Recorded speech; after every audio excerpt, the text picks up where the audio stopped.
Welcome back. I'm Bob Schrum, the director at the Center for the Political Future at USC Dornsife. And this is our conference on Biden's first 100 days, second panel. We're doing this in partnership with Jamie Kabler and the Rancho Mirage Writers Festival. This focus is going to be on Biden abroad. And I only have one job here, and it's a job I really like.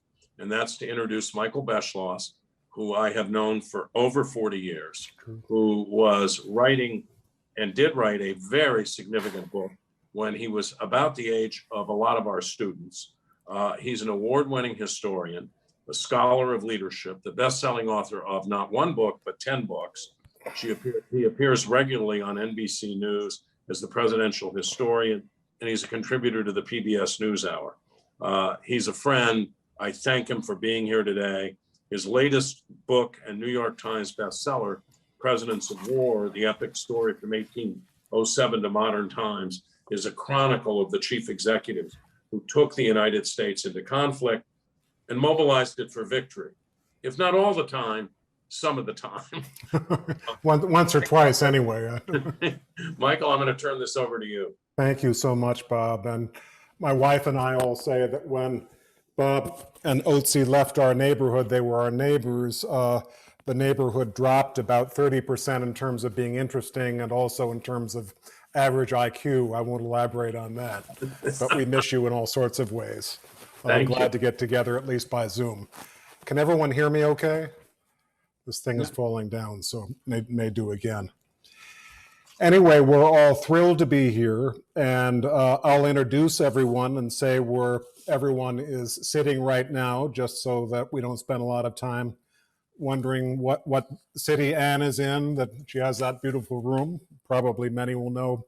Anyway, Anne Applebaum is a staff writer for The Atlantic and a Pulitzer Prize winning historian.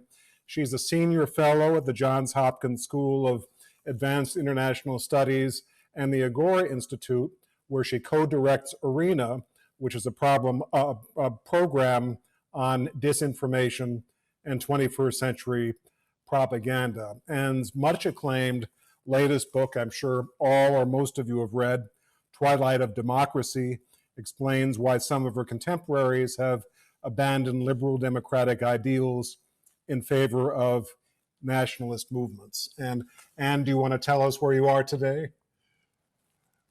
I am in Dwór Poland. I am in northwest Poland, in Pomerania. Excellent. I was going to put this up for a quiz for everyone, but I think it might have taken a while to get to that, so we're thrilled that you're here. Max Boot is in today? New York. In New York. He's a historian, as you all know, best-selling author, columnist, and foreign policy analyst. He's the Jeane Kirkpatrick Senior Fellow for National Security Studies at the Council on Foreign Relations. He's a columnist for the Washington Post and the author of 3 books. His wonderful latest book, The Road Not Taken on the Vietnam, was a New York Times bestseller and a finalist for the Pulitzer Prize.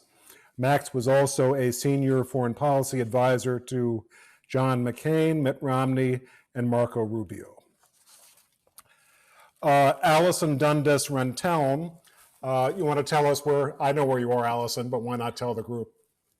Well, I'm in Altadena, but I wish I were at Lake Geneva working on human rights. I was going to say, and Anne is concerned about disinformation, and you're here in front of this big picture of Geneva. You want to just tell everyone why you're sitting in front of a picture of Geneva? I'm teaching international human rights law, and so I'm trying to help the students, have the experience of being involved there, I suppose. Acclimate them a little bit. In any case, she is a professor of political science, anthropology, public policy, and law at USC. She is an expert on cultural rights, including the use of the cultural defense in the legal system. Allison has served on several civil rights commissions, collaborated with the United Nations on disability rights, and served as a member of the California Attorney General's Commission on Hate Crimes. And we are delighted to have Ben Rhodes. We won't play a guessing game. Ben, you want to tell everyone where you are? I am in Venice, California. Much as this looked like the Arctic Circle, Ben Yeah. is lucky enough to be in Venice, and anyone who would question his judgment, which no one would, he moved from Washington, D.C. to Venice. So I'm in Washington, D.C. You should question the judgment of people who have stayed back here and have the option of living in California. In any case, Ben, as you all know, he's the co-host of the wonderful foreign policy podcast, Pod Save the World. He is a contributor for NBC News and MSNBC. He's a former senior advisor and assistant to President Obama and served as the Deputy National Security Advisor for Strategic Communications and Speechwriting. And if I might put in an editorial note, that sort of opaque title does not give you even a hint of his much greater importance to that administration and to history. Ben was also a spring 2020 fellow at the Center for the Political Future. He's a best-selling author, and his forthcoming book, After the Fall, Being American in the World We've Made, will be released in June. So with that said, we're not going to do this formally. We were talking a little bit off air before we started. I know everyone in the audience would just love it if we'd sort of sequentially read long papers, maybe in another language. I think we won't do this. We're going to try to keep this conversation as informal as possible. And this is a very polite group. Please feel free to interrupt or chime in, or if it's something that you can add that you haven't spoken on, please do.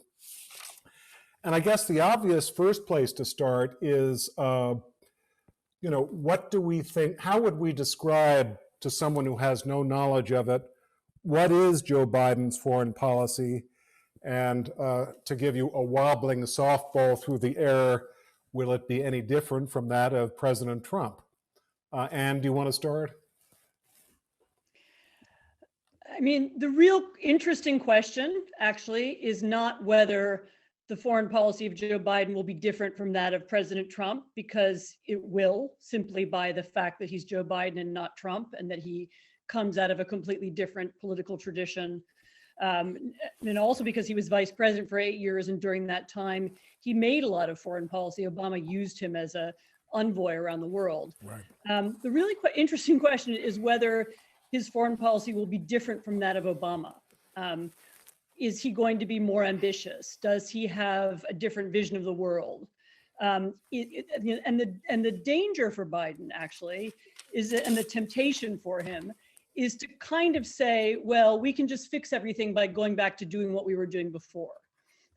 We just turn back the clock. We just keep out, remember our old relationships, go and visit our old friends, shake hands with them, and move on. And that has to be a temptation for this administration, which has so many veterans of the Obama administration in it, including, of course, himself. The question is whether he can see how much things have changed in the last 4 years and move on. And most importantly, can he make the coalition of democracies, the transatlantic alliance, our alliances with democracies in Asia, can he make them real again? Can he find a big project to do together? Not just going back and repeating the mantras about NATO and friendship and so on, and waving flags and so on, but can he work on new projects? I have some hopes. I hope that this administration will work to reduce or eliminate kleptocracy, that it will fight money laundering, that it will cure some of the economic ills that undermine all of our democracies. I'm hoping they will reform the internet. I mean, I know that doesn't sound like a foreign policy issue, but it is, to create a real democratic alternative to the Chinese model, the authoritarian internet that is now being adopted all over the world. And I'm hoping he can make the Democratic camp attractive again, and a true counter to the increasingly linked up authoritarian alliances in the world between China and Russia, China and Russia and Iran, China and Russia and Venezuela, and push back against it. But it's early days, and we're still reading runes here. and trying to work out what it'll be. There are some hints that they want to be creative and interesting, but we haven't really seen that yet. Was there anything in the speech last night that surprised you, Anne? It wasn't so much a surprise. I was interested by his comment about democracies needing to be effective. He made a point about, well, in the time it takes us to reach consensus, the Chinese will already have done something. I don't remember the exact wording. But that was interesting, as he now understands that to be competitive in the world, it's not just a question of, okay, who has the bigger army, it's who has the more effective political system. And he understands that making America effective domestically is a way of competing internationally. And that isn't language that we've heard, or not quite in those terms, in a long time. And I was glad to hear it, although, as I said, I'm not sure yet what it means. Reminded me a little bit, I don't know how much this was an influence, but the way that Eisenhower in '55 argued you need a national system of highways for national defense, and Kennedy in '61, you need to go to the moon or else we're going to lose the Cold War, that it's sort of a conservative argument for big social spending that Republicans might not otherwise support. Do you think that has any influence on that? I mean, probably, and that's Joe Biden's generation. He'll remember those projects. But I mean, it's certainly the question. It's certainly the case that having a national project is one of the things that can motivate Americans domestically, but it can also make a big difference abroad. I mean, I think we've actually underestimated the degree to which Americans identify with themselves as world leaders. We're the leading country, or we're the most important democracy, or we're a superpower. And to the degree to which we've lost that, I think it's part of the disillusion with America and with American democracy. And I think revitalizing that abroad, contradictory though that might sound, is a partial answer to some of the disappointment that we have at home. Mm-hmm. Interesting. Ben, you want to, what would you say if, a Martian landed and said, what is Biden's foreign policy? What is he trying to do? Well, I think what's interesting about Biden's foreign policy is one piece of it is just restoring a sense of America being a familiar actor in the world again, right? So, having been in the White House for 8 years, one of the things you come to appreciate is that the wiring of the international system that was largely built by America depends on us just doing certain things. We're going to organize summits. We're going to organize collective action to deal with a climate change issue or a migration issue. We're going to punish a country that violates certain international norms. And so a lot of what they've done thus far is, given the fact that Trump abandoned that role, is just returning to that.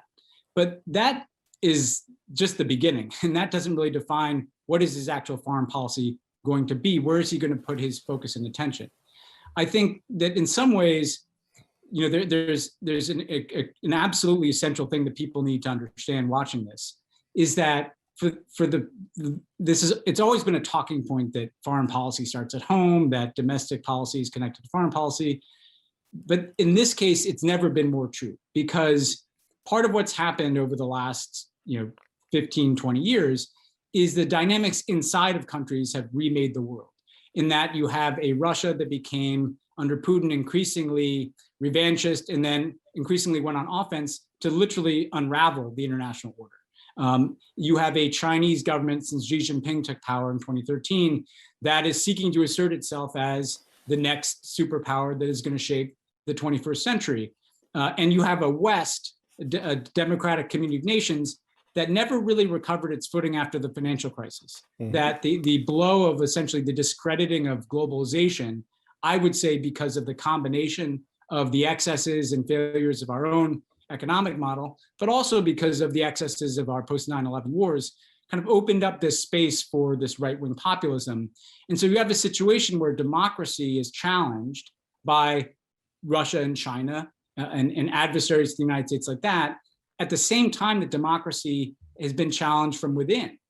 And the Trump years essentially brought those trends together, because Trump abandoning that traditional role opened up space for Russia and China to have much more freedom of movement around the world, at the same time that democracy itself inside the United States was under threat. So what is the Biden foreign policy going to be? they've yet to select. I think they have a series of things to choose in terms of what is their organizing principle. Is it to rally the world around climate change? That's one direction they could go, but that requires working very closely with China. And it's harder to do that if you're in a direct competition with China. Another prism that they could go is organizing the American national security apparatus to oppose China in the same way that we organized it to oppose the Soviet Union in the Cold War. That's another way they could go.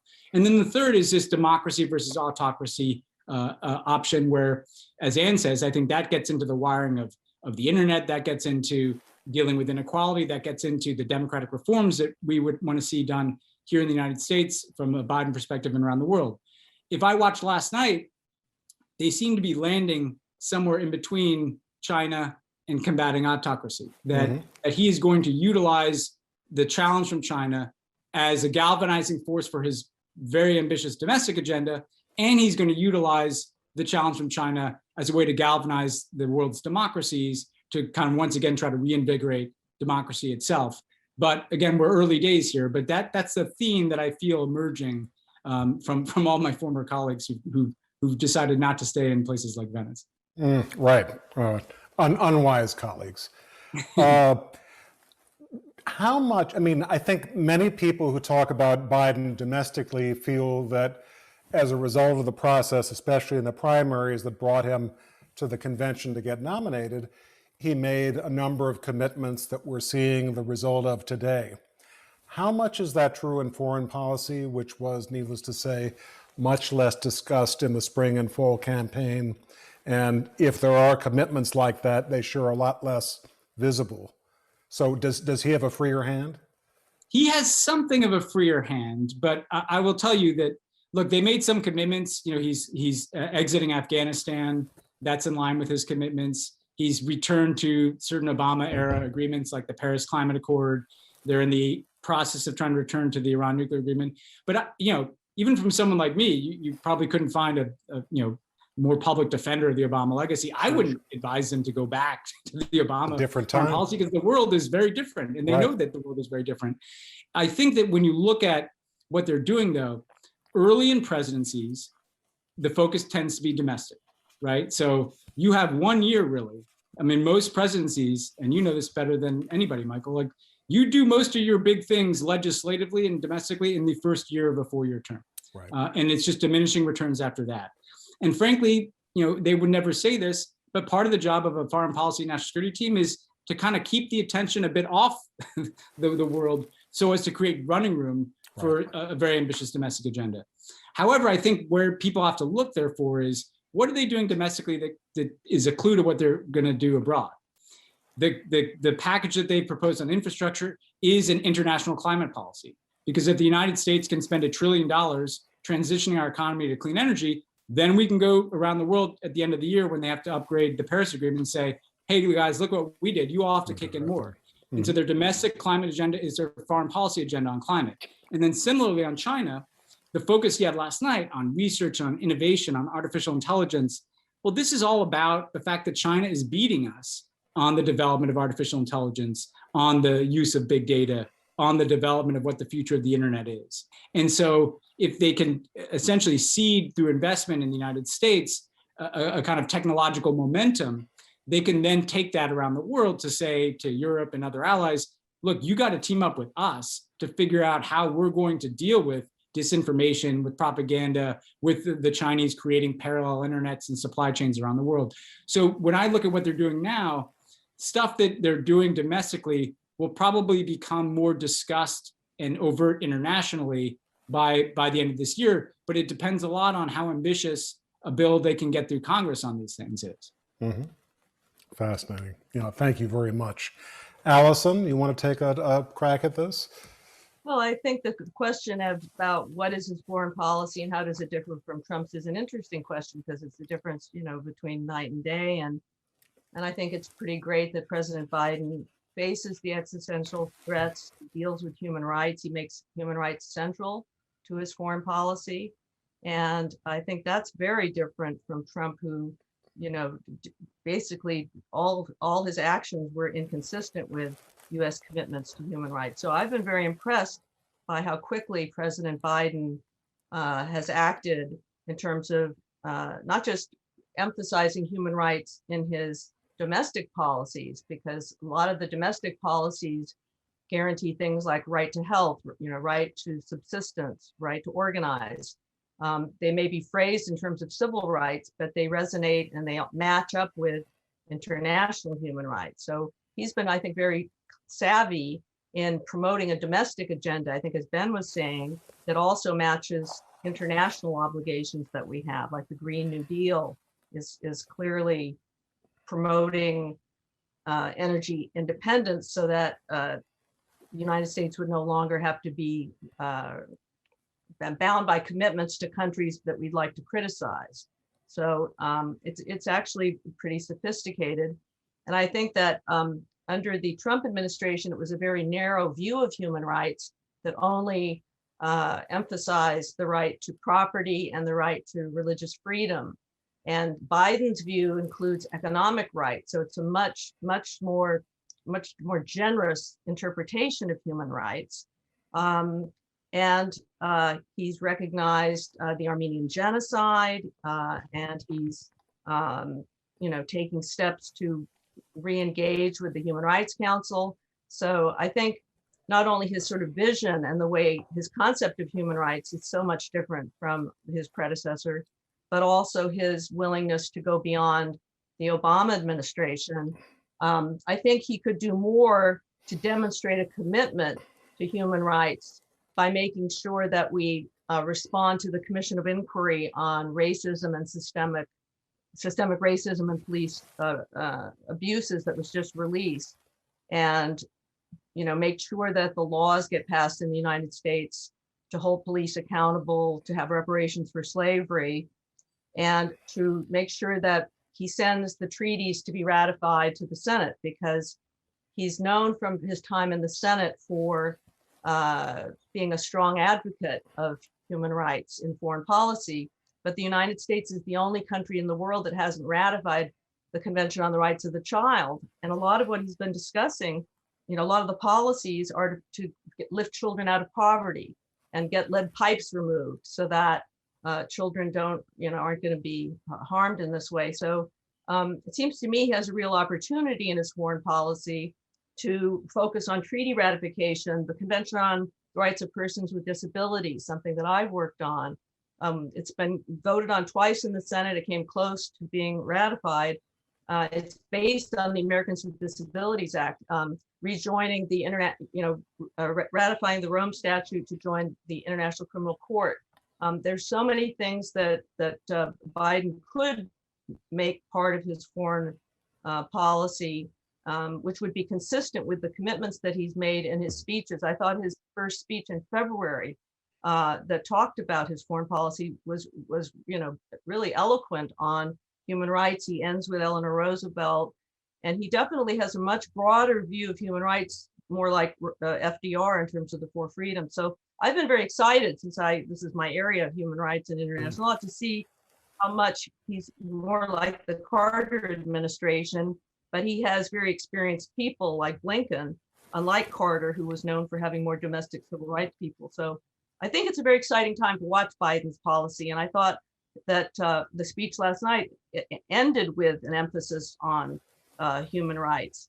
And I think the other thing that struck me is that he's critical of leaders for their human rights conduct, but he also wants to work with them on climate change. And I think that's the sign of a good leader, being able to be critical and to continue to work with people. I don't see that as a weakness. Some of the things that people are saying Roosevelt would certainly agree. Meaning Franklin, not Eleanor. Yeah, no, I think perfectly said. And just looking in recent history, if you were to suggest a model to him of a human rights president after World War II, would you say Carter?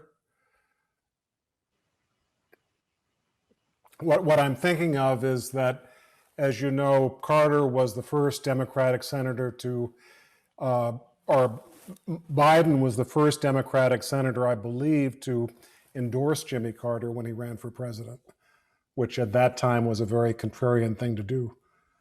I think it has to be Carter because he institutionalized human rights in the bureaucracy of, in the State Department. And he established these country reports with the help of Congress to measure human rights violations. And I would argue those reports should measure economic rights as well as the ones that they do measure. I think it would have to be Carter, although he's faulted for various things. But other presidents have also paid attention to human rights, President Clinton. But yeah, I guess it would be Carter, but others may disagree. Yeah, the two leaders are together at this moment, I think.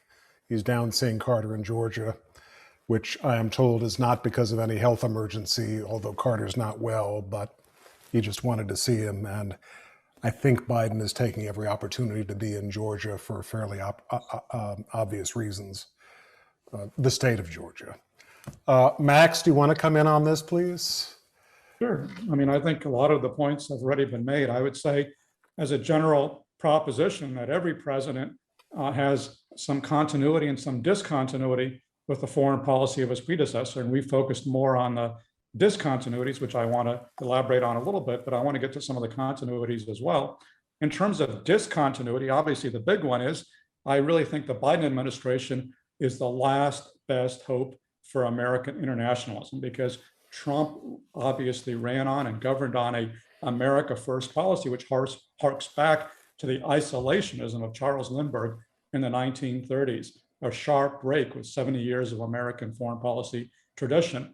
And support for that still remains, I would say, dismayingly strong, not just on the right side of the political spectrum, but there's also a lot of isolationism on the Bernie Sanders left side of the Democratic Party as well. And I really think that that Joe Biden, who has devoted much of his life in the Senate to foreign affairs and has a great team of centrist aides, folks like Tony Blinken and Jake Sullivan, I think he really has an opportunity here to try to revive America as the last best hope of mankind. And do you think of everyone available in the Democratic primaries, he's the one who is best situated to do this?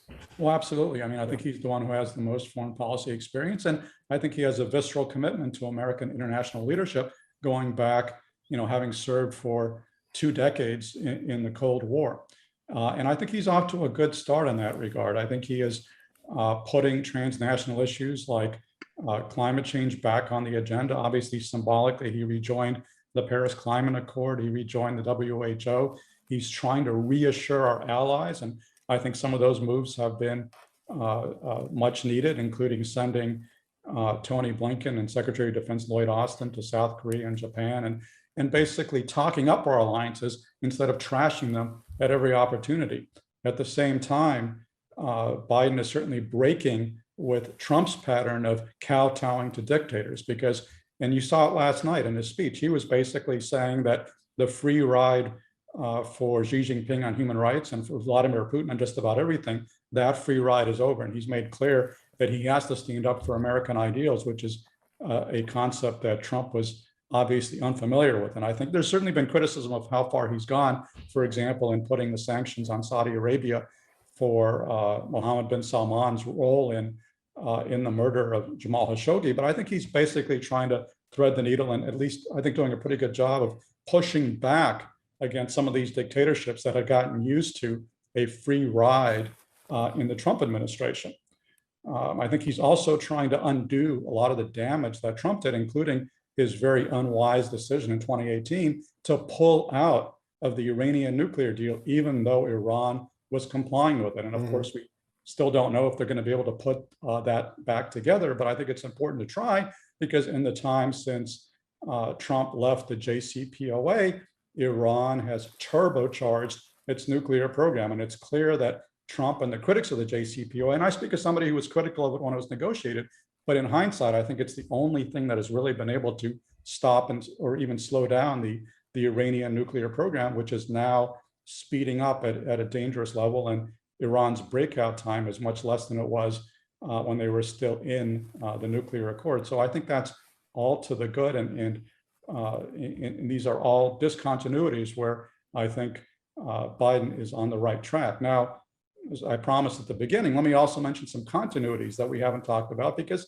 they're also there.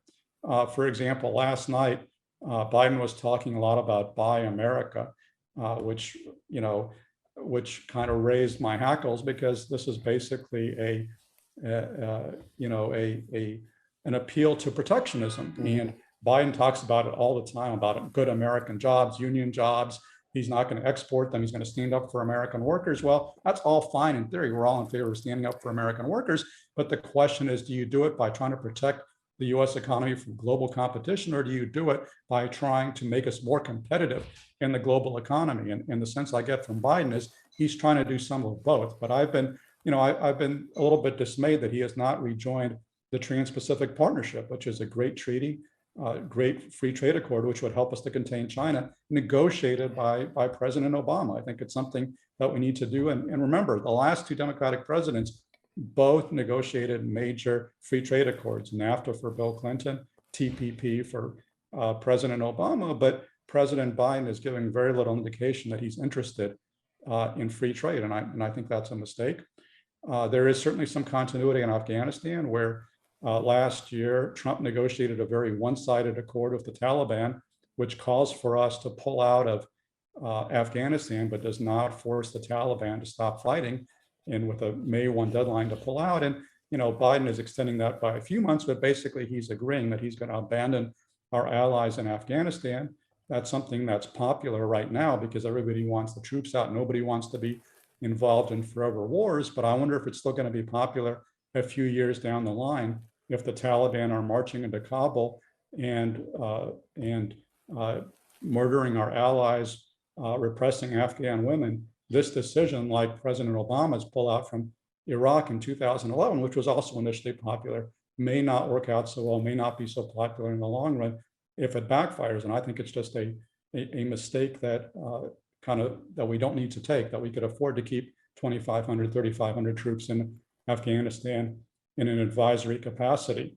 The final aspect of continuity that I would mention is China, because like Trump, Biden takes a pretty hard line against China, sees it as our major threat, and is seeking to organize US foreign policy around standing up to China. I mean, there are, to be sure, some important differences, including the fact that Biden is championing human rights as an issue with China, which is something that Trump did not do. And of course, I think the most important difference is that Biden is trying to reinvigorate US alliances in Asia because he understands that we can't go it alone against China. And so, having a meeting with the Quad with India, Japan, and Australia, I think is an important development. I think this is all part of trying to create an alliance that can contain the threat from China in the South China Sea and in the Taiwan Straits.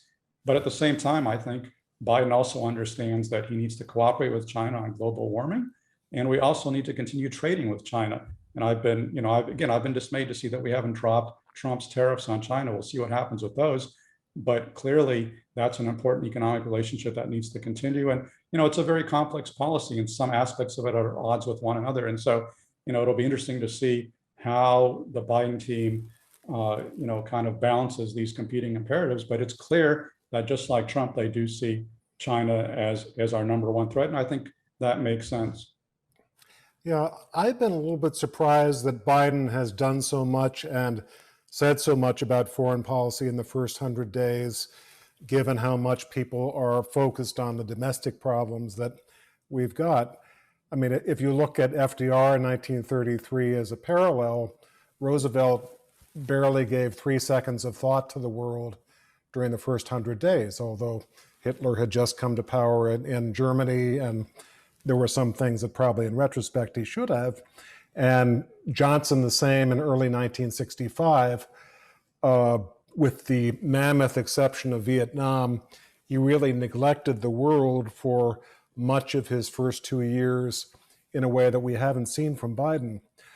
Max was talking about Afghanistan. Anyone else want to come in and react to what they've seen President Biden doing on Afghanistan? I guess all I'd say is it's a very difficult issue, given how much there are people inside of Afghanistan who stood up for us and with us and for the things that we cared about. I tend to come down on the idea that there were diminishing returns to our military presence, and therefore the the scenarios are going to play out. Frankly, whether or not there are 2,500 or 5,000 U.S. troops, it's not clear to me that was going to, measurably impact the direction of events. I see Max's point, though, and so I think that it's necessary to interrogate these things. The only thing I'd add to it, though, Michael, is that I think that part of what they're looking at, and this gets to the Iran issue too, there's a massive challenge to America around the world right now, emanating largely from China and Russia. The amount of work, and it's connected. And interestingly, Max, Ann, and I probably been on different sides of lots of different things over the years. I think, I don't want to speak for them, but this idea that democracy itself is being squeezed and crunched, both from within and from without, is something that I think a lot of us would agree with the premise of that. And I think part of what he's doing and trying to do, and Michael, some of the stuff he's talking about, is trying to close out some accounts. You have limited bandwidth in government, And when I think about how much time, there are not that many people sitting in the West Wing. There's only one Tony Blinken, and there's only, the amount of time we spent on Afghanistan, on Iran, on Yemen, on Somalia, on things that were not China, Russia, the future of the internet, inequality in the world, the climate change, right? Part of what I think Afghanistan is about is just saying we need to focus on these other things. I cannot have my Secretary of Defense. He needs to be in Asia thinking about what American force posture has to be in Asia to deal with China over the next 30 years, rather than thinking about the next round of the 21st year of deployments in Afghanistan. So I do think that to make sense of this from the outside, like you said, as you kind of framed the question, as someone who doesn't follow this, part of what they're just going to be doing this year is trying to close some accounts, like Iran is part of it, that we can't spend 4 years on Iran again. Let's get this nuclear deal in place that takes care of our biggest concern with the Iranians, which is whether they can get a nuclear weapon, because they're going to have to be trying to figure out, how do we revitalize democracy in the community of democracies around the world, and how do we deal with the challenges of Russia and China at the same time? And to Ann's point, that connects to home. That's like, how do we regulate technology and social media? What are we investing in here? That gets at, what are we doing to protect the right to vote in this country? Because frankly, part of what we've seen, and we were too slow to see in the Obama years. I would criticize us, the way in which there was a single authoritarian trend building in those years. The same playbook that Vladimir Putin used, that Viktor Orban used, that the Law and Justice Party, as Ann has so eloquently written about in Poland, has used, the same nationalist politics that Bolsonaro has used in Brazil, that Erdogan has used in Turkey, that Duterte has used in the Philippines. This is the future. This is where the world is going. And just because Donald Trump didn't get reelected doesn't mean that that's not still where the world is going. And so the challenge for these guys, the men and women in the Biden team is in part, yes, how do we kind of go down the list of things that people watch, like Afghanistan and Iran and the rest of it, but it's also just, how do we reposition America at home and abroad to deal with that, to deal with the survivability of liberal democracy in this country and around the world? And that, I think, accounts for them trying to kind of rush through in some ways what the inheritance was, so that they can then get to these bigger issues, which, by the way, are going to involve trade-offs that all of us are not going to be able to agree about. They have some hard decisions, the trade-offs that they're going to have to make in year 2, year 3. That's where we're really going to know where the rubber hits the road. Right. Can I say something? If I could just, Please, Ann. I was going to say, if I can just add something. Please. Well, I accept that. I agree absolutely with what Ben just said, and I do think that's the future. But an element of the pushback against democracy is still going to come from radical Islam and from fundamentalist movements around the world, and having one of them take over Afghanistan, if that is what's going to happen, is, that's not going to be good for the cause of democracy everywhere either. And I really find it hard to understand why, if we're able to have small contingencies of troops in so many countries all over the world, keeping an eye on situations, offering advice, ready to help if something happens. It's not clear to me why we had to pull out Afghanistan now. And I do hope that the Biden administration has a backup plan if there is an ugly scene and if the Taliban marches into Kabul sometime over the next few months or years. Oh, let's move on to Iran.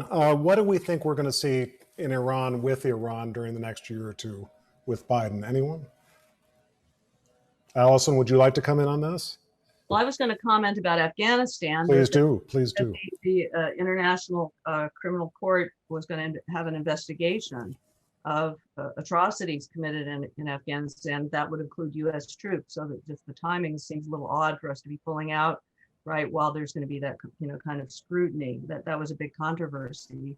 And I just wanted to echo what others had said, which is that there could be human rights consequences for the pullout. And Anne was saying there should be a plan, whether it's to help refugees escape. But I was just saying I also worry about the consequences. To President Biden, to his credit, he's willing to admit when he's made mistakes. I think he regretted being in favor of the intervention in Iraq. So he's open-minded. He's willing to acknowledge if he's made a mistake. So that gives us hope, I think. I'll let someone else take up the Iran question. Okay. Anyone? I think on Iran, they're going to try to get back in this deal. And, that I think is having lived those battles, it's a two-front issue, because it's, can we get the Iranians to agree to essentially return to the terms of the original deal? And then can we bear the political blowback at home when inevitably, to get back there, you have to remove some sanctions? The one thing I'd say, Michael, the Iranians have an election coming. And so I think that they're either going to get back into this deal relatively quickly, or this thing is going to be in limbo for probably another year or two. I think that if they can't get back in the deal relatively quickly, the Iranians have an election, maybe a more hardline Iranian approach to the nuclear file emerges from that election, they'll still try to negotiate some kind of interim thing where it's like, Iranians don't advance your nuclear program from where it is now in return for some more marginal sanctions relief. I think they're going to be trying very hard to just de-escalate the situation, ideally by getting it back into a deal, but even absent that, to avoid what was happening in the last 2 years of Trump, which was we were constantly on the knife's edge of a real military confrontation there, or the risk of Iran actually acquiring a nuclear weapons capability. So I think to people watching, like the next month or two, we will know whether they can get back into the 2015 agreement. If they can't, we're in a bit of a limbo, but I don't think this is a group that wants to live on that precipice of a direct military confrontation. And so they'll seek other ways to at least avoid that escalation.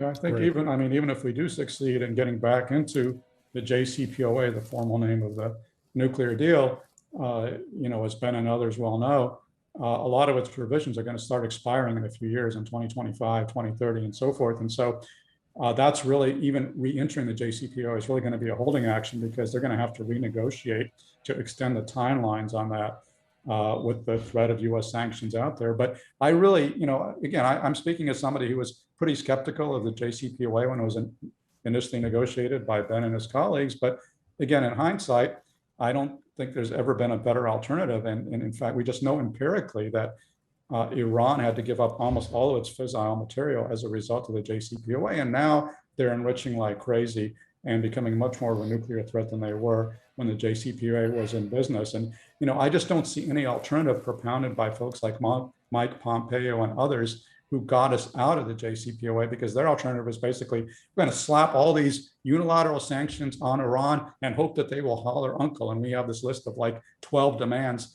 that we want Iran to change every aspect of their foreign policy if they want to see sanctions lifted. Well, okay, it's not going to happen. I mean, we've had sanctions for decades on countries like North Korea and Cuba without altering their behavior. And there's no question that our sanctions... Beautifully. What's that? It's worked beautifully. Right, exactly. I mean, our sanctions have actually worked to the extent of, they have hurt the Iranian economy, no question about it, but they have not led Iran to change its behavior one iota. And even when we're killing Soleimani, who was the commander of the Quds Force, that has not led Iran to give up its proxy fights in Syria or Yemen or Lebanon or anywhere else. They are a bigger threat now than when Trump came into office. And so I just don't see any credible alternative to reviving the nuclear deal. Great. Anyone else on Iran, or can we go on to China? Well, I wanted to say, couldn't there be more Please. inspections? I mean, if I wonder if the U.S. could set an example here for greater transparency and have more inspections of our nuclear weapons and nuclear facilities. I think that we only had one that has been done by the International Atomic Energy Agency. If that's if that's one of the goals of this agreement, that maybe we need to start showing that we're prepared to be subject to this kind of scrutiny too. I mean, I think it's a question which countries are entitled to have nuclear capabilities, which I'm not sure people really want to discuss. That's part of this. Never have. Yeah, I would add just one brief thing, which is that I would like to see the conversation about Iran also become part of this broader international conversation about democracy. You know, there is a big democratic movement in Iran. We've never had much to do with it formally. We haven't helped them much. You know, we haven't seen them as a player in this conversation. And you know, over the next few years, if we can expand our policy towards Iran to include them or to think about them or to use the language of human rights and democracy when talking about Iran, we could do a lot of good in the long term. Wonderful. We've got about 10 or 11 more minutes for our discussion, and then we'll turn to questions that are coming in from the audience. So maybe a little bit more brief just so we can get through a couple of issues. We've talked a little bit about China, but anyone want to predict Biden and China, what he's going to do and how it's going to work?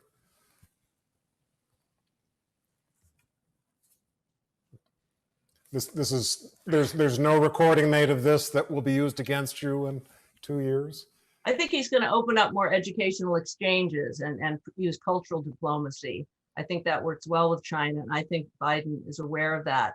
I think also maybe they will revisit the question of whether international students should be allowed to work on projects funded by the government. That's a big debate at universities.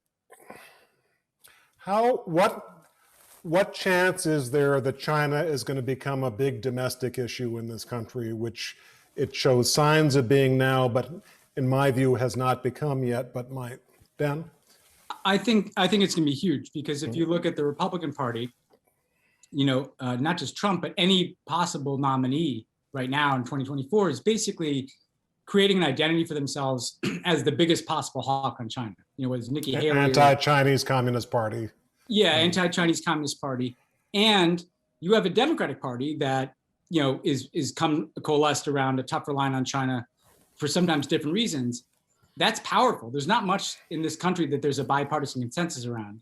I as someone who believes that we should be doing more, when I look back on the Obama years, I wish that we had been more vocal about human rights concerns in China, particularly post Xi Jinping, when you saw like a qualitatively different and more aggressive Chinese effort in places like Hong Kong, and obviously ultimately that evolved into at least a cultural genocide in Xinjiang province. I see plenty of reason to do this. I do worry. How do you control it? You know, when you start to, and we are, obviously this has bled into some of the anti-Asian hate that we've seen domestically. But look, you know, I think you asked where this is going. I think what he's going to try to do is he's going to try to figure out what is the multilateral agreement about the danger of China. A lot of these consultations that have been happening with Europe and Asia thus far, I think are about, are you with us in signing up for confronting them collectively over human rights concerns? Are you with us in signing up to trying to create different supply chains for everything from 5G technology to how we protect pharmaceuticals? Are you with us in trying to sort the world in some ways into separate blocks here? Yeah. Because that's where they see this headed. I'm not sure what the appetite is for that in Europe. And I'm not sure what the appetite is for that in places like Japan, South Korea. So I think they'll be testing this first year, okay, you know, how much do people want to confront China on these issues, while at the same time, and I think appropriately, trying to work very closely with the Chinese on the threat of climate change and on the threat of future pandemics and on global health security. Right. I think that what people need to be tuned to, though, is there's a risk of conflict here, you know, whether it's Taiwan or the South China Sea. And so they're just going to have to be careful about, okay, we're in a new phase. We're going to be very open and direct about our differences in a way that US and China hasn't been since 1979. But we also still need to work together for the world to function, for the global economy in some ways to function. I'm with Max on the question of like, do we really need tariffs as part of that strategy? I don't necessarily think so. And so being more precise about it and channeling some of that sentiment into, I think it's healthy to channel it into investments in R&D here at home. I start to worry when we're channeling it more and more into confrontation that could unwittingly lead into conflict abroad. So it's a very delicate balancing act that they're going to have. This multilateral get tough on China approach, I think, is right. But how do you control it and not leave it, let it get out of hand? Yeah, I mean, Right. I think one hidden aspect of the competition with China that we're not talking about enough is the military competition, because China has been undergoing a very rapid military buildup for the last 20 years, where they're investing very heavily in asymmetric technologies that are designed to negate our conventional military advantage. So they're spending a lot of money on diesel subs, ballistic missiles, cruise missiles, cyber, space weapons, all sorts of things. And they are tilting the balance of power in the Western Pacific against us. The Pentagon has been holding war games for years. And in the last few years, we're losing the war games. We're losing these conflicts to China because they have figured out how to negate our military advantage. And that, that knowledge, even if, knock on wood, we never actually go to war, just that knowledge of our different military strengths has a big impact on behavior. And I think you're seeing China act much more aggressively right now in the South China Sea and with Taiwan, because they feel like they are becoming more powerful and we are becoming weaker. And I think the way to counteract that is we need to change the way the Department of Defense does business. I mean, you've seen the Marine Corps in the last year radically reorient towards the China threat, where they're, for example, giving up their armor, which they've had for many, many decades, and focusing on an island hopping campaign against China in the Pacific. But the other larger services are basically in more of a status quo mode. And I think they need to do more to embrace unmanned systems. I'm not sure that we need to be spending $12 billion a pop on more aircraft carriers, which are going to be very vulnerable to Chinese carrier killer missiles. So I think there's a lot of changes that need to be done to embrace new technologies like AI, like quantum computing and so forth. And I'm not sure that the Pentagon is moving fast enough. And that's one of my concerns with Lloyd Austin, who has a very storied and distinguished career in the US Army. But he seems like more of a status quo kind of guy. And I think he's going to do a lot of positive things, including root out white supremacists and extremists within the ranks of the US military. I think that's all to the good. But I just have a big question mark. Is he going to be able to push the Department of Defense in a more transformational direction, which is very hard to do because of the entrenched interests on Capitol Hill and among the contractors? Very, very hard to do. But I think we need to do that so that China doesn't feel like they're going to be able to win a war against us. And then we can effectively deter China from conflict.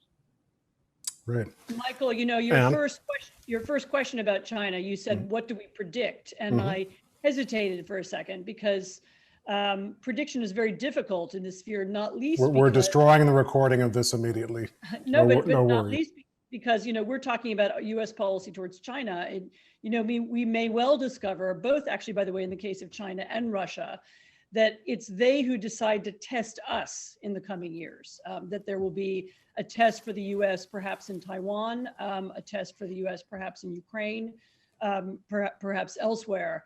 They are beginning to try to feel exactly how prepared the US still is to go to war, and we may see a surprise move in the next few years. And that's that's something that we just need to be prepared for, sort of intellectually and mentally and politically. Before we go to the audience questions, I'd like to talk about Russia a little bit, although we've touched on that. Maybe begin, why do we think that Joe Biden is proposing a summit with Vladimir Putin?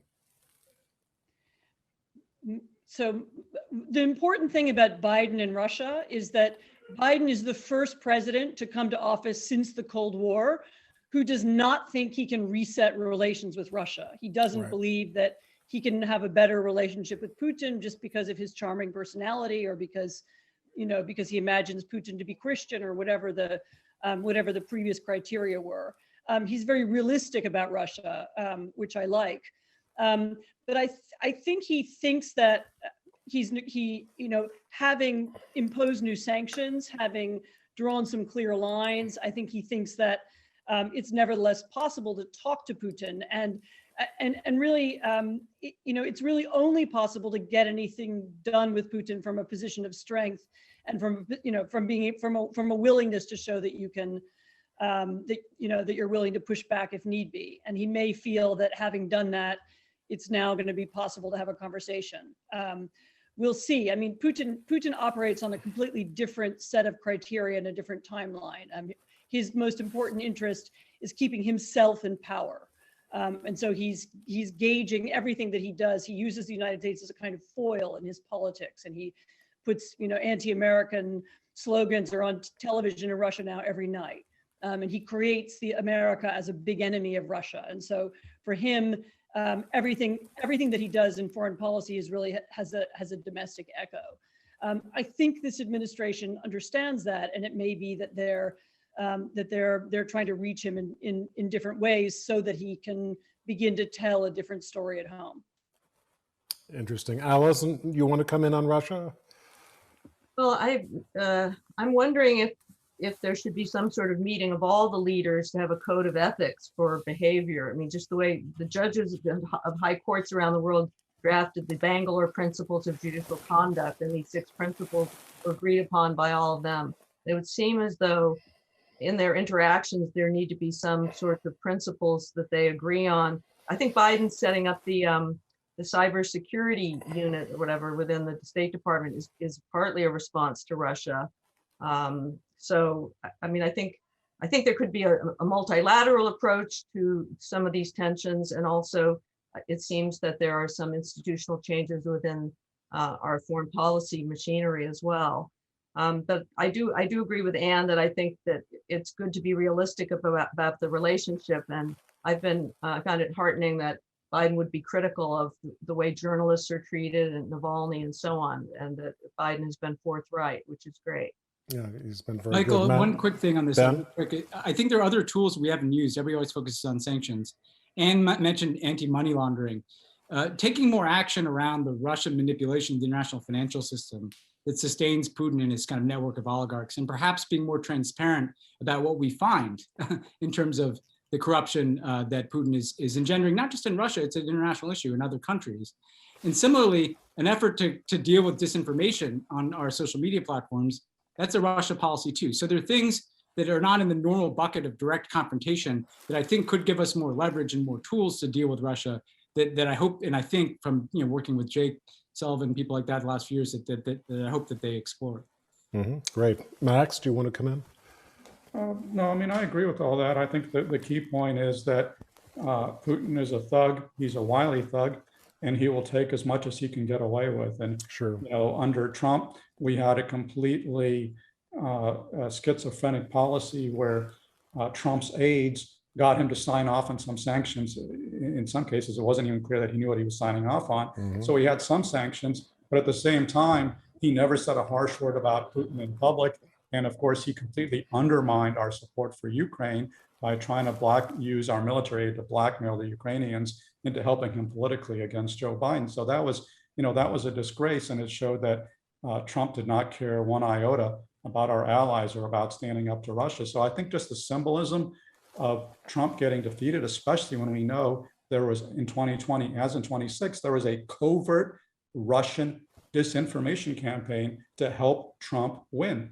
And we know that in 2020 that failed, in 2016 it succeeded. So just the fact that Biden is coming in after the Russians tried to defeat him and worked with Trump and his minions to spread this crap about Hunter Biden and all this other nonsense and invented corruption by the Democrats. And there was really a joint effort by the Russian intelligence services and by the Republican Party and the Trump White House. And mercifully, all that was just very narrowly defeated in November. And so now Biden is coming in and letting Putin know that he has his number. And as Anne says, he is not looking for a kumbaya moment. He's not looking to kiss and make up with Putin. He has started off tough with sanctions. And I think they've calibrated it pretty well because they have imposed more sanctions, but they're leaving themselves leeway to do a lot more depending on what what Putin does if he invades Ukraine, if he kills Navalny. I think there are still some pretty heavy sanctions options, including kicking the Russian financial institutions out of the SWIFT system, that we could still take. That would still be pretty painful to them. But I think it makes sense, even as we're confronting them, to still talk with them, because I mean, goodness knows, even in the middle of the Cold War, all the presidents were still meeting with the leaders of the Soviet Union. So I think it's important to keep those lines of communication open, if only to tell Putin face to face, hey, these are our red lines. We take this very seriously. You're not going to walk all over us. And I have no illusions about you in the way that my predecessor did. Right. And no point in throwing away a tool. Okay, so we've got 15 more minutes. I'm going to go through some of the questions that have come in from the audience, and then we have a hard out 15 minutes from now. Question number one. The Castros are gone from Cuba. President Obama tried to normalize relations with Cuba. Trump reversed course. Cuban Americans in Florida had a huge impact on keeping that state Republican in 2020. What do you all think Biden can and should do in Cuba? And how would that influence the red or blue tilt of Florida in next year's election or in the election of 2024?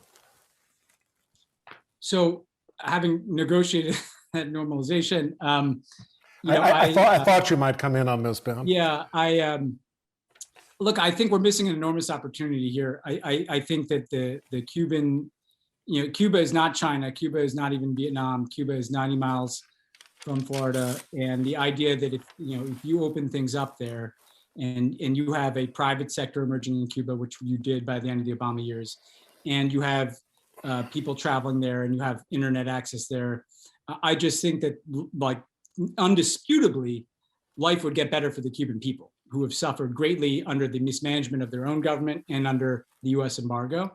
And insofar as we care about humanitarian concerns, I think that's to the good. I also think, though, strategically in Latin America, after we negotiated that normalization, we negotiated a peace agreement in Colombia, in Havana. It opens up a lot of space. If you're going to deal with Venezuela, if you want to negotiate some process of a transition in Venezuela, that is made much more easy if you have a relationship with Cuba. So I think there's lots of reasons from foreign policy perspective, to kind of return to an effort to re-engage and reopen things with Cuba.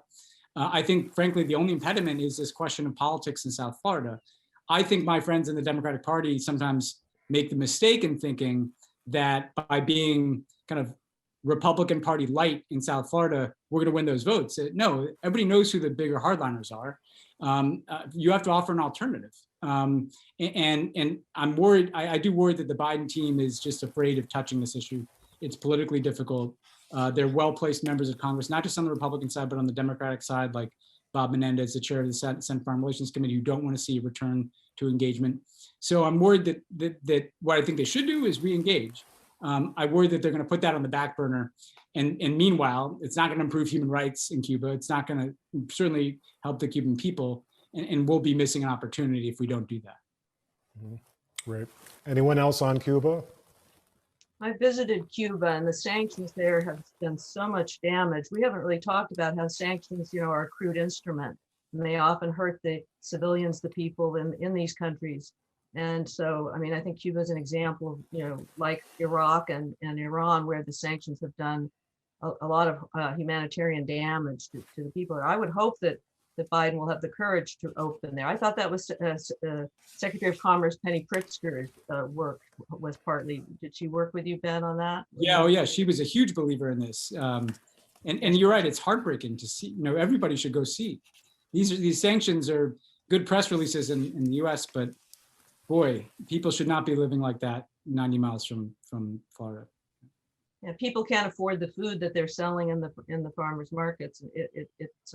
It was heartbreaking to see. We've got another question from someone about what we can expect, what changes we can expect in the U.S. relationship with Israel under Biden as opposed to Trump.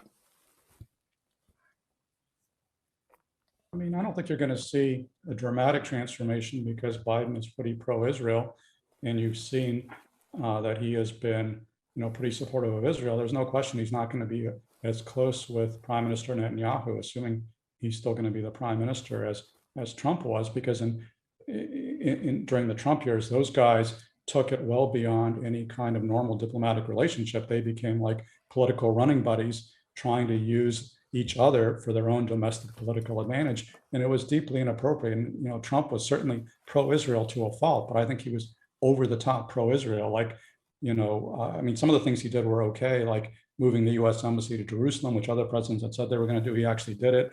It didn't turn out to be the catastrophe that a lot of people imagined. But, I think some of the other stuff he did about, for example, recognizing the Israeli annexation of the Golan Heights, big mistake, because it's a blow against the principle of territorial integrity, which has been a bedrock of international law in the post-World War II world order. And in general, there was kind of a sense that Trump let Netanyahu dictate U.S. foreign policy, for example, when it came to leaving the JCPOA. And there's a lot of disagreement in Israel about the JCPOA. A lot of folks in the Israeli security services actually think that sticking with the deal helps Israel. But of course, Netanyahu and the Likud are very much opposed to it. And so, so were a lot of the big donors to Trump's campaign. And so, he got out of it. This became kind of a right-wing talking point in the United States. So, I think the way that Trump embraced Israel for political gain is really not helpful to Israel, because, this is a reminder that Republicans aren't always going to be in power in this country. And Israel in the past has had bipartisan support. But now I see that support waning among a lot of younger progressives in the Democratic Party, and the way that Trump wrapped his arms around Israel and made, support for Israel like a cultural issue in the United States. You have to support the Republicans to support Israel. For a lot of Democrats, that's their message is going to be, well, I don't support Republicans, and so I'm not going to support Israel. That's the wrong message to send. I mean, we still have pro-Israel leadership in the Democratic Party with folks like Chuck Schumer and Biden and Pelosi, but I do worry about the next generation and the long-term damage that Trump has done to the U.S.-Israel alliance. But I think Biden is moving it in a more, is still very friendly to Israel, but moving it in a more appropriate direction where it's not over the top as it was under Trump. Anyone else on U.S.-Israel? I think a lot depends on whether the leadership of Israel changes. I mean, my guess is that nothing much will happen as long as Netanyahu is still in charge, and there'll be a kind of standoff where nothing changes in either direction. But a different Israeli leader could create a more creative and interesting U.S. policy. But making a prediction in Israeli politics is even more fraught for anyone. than a prediction about U.S. politics. Well, I think it's worrisome that our policies change so much with the administration. It must be very hard for our allies and foes to figure out what the United States is going to do. And I also worry that the president shouldn't have as much power to decide to withdraw from the WHO during a pandemic. I think that we need to rethink our system so that the president doesn't wield so much power to interfere with our foreign relations to that extent. It doesn't make sense. Well, in fact, that flows into one of the last two questions. I'll sharpen this a little bit from the question that's being asked, which is, how much of a problem have we really got now in that there are enormous swings between an Obama giving way to a Trump and a Trump giving way to a Biden in foreign policy? And let's say if Biden does not get a second term and it goes to the Republicans again, let's say Biden giving way to Hawley or Cruz or Trump, another extreme lurch. How much of this is a long-term problem for American foreign policy? I think it's a big problem, which Biden alluded to last night, because he mentioned that in his conversations with world leaders, he's saying America is back, and they're saying for how long? And I think that's exactly right, because we have seen the resurgent power of isolationism, nativism, and protectionism in the United States. And those forces have obviously not gone away just because Joe Biden won a narrow victory in November. And I think there's a lot of concern around the world. And I mean, I'm concerned too about what happens if a Republican the next time when a Republican wins the presidency. Is it going to be somebody who is very much an internationalist in the mold of, John McCain, Mitt Romney, Ronald Reagan? Or is it going to be an isolationist very much in the mold of Donald Trump? And right now, looking around the Republican Party, you have to say the heavy odds are that whoever becomes the Republican nominee is going to be a Trumpian isolationist and nativist. And that person could well win. I mean, what happens, if Biden doesn't run 4 years from now and it's Vice President Harris on the ticket and facing an opponent who uses sexist and racist appeals to try to defeat her? I mean, it could get very ugly. And if a Republican wins under those circumstances, you could easily imagine a lurch back to that kind of Trumpian neo-isolationism and neo-protectionism. And so I think right now, it's just very hard for countries around the world to have long-term confidence in the United States, because we've seen how much ugliness was being repressed underneath the surface of American politics for so many years. And I'll be honest with you, I mean, I'm a patriotic American. I love this country, but my confidence in America has been shaken by the events of the last 4 years. And so I just think that we have to be realistic, that you can't just snap your fingers and say we're back and have everybody believe that. No, that's for Yeah, sure. it's a major problem, in particular for our allies, and for other partners who want to build long-term plans with us. I mean, whether it's the NATO, whether it's as I said, a long-term plan to think about money laundering, whether it's other kinds of financial structures, whether it's whether it's climate change even.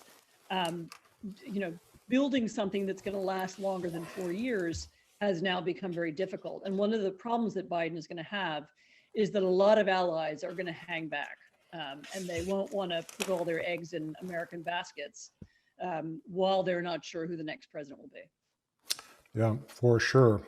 I think we've come to the end of our time, and I promised I'd get this done by 1:15. So all I can say is to Ben and to Anne and Allison and Max, thank you very much for joining us. Is Bob coming back on? No, is anyone coming back on? Or should I just say goodbye? Okay, I'm saying goodbye.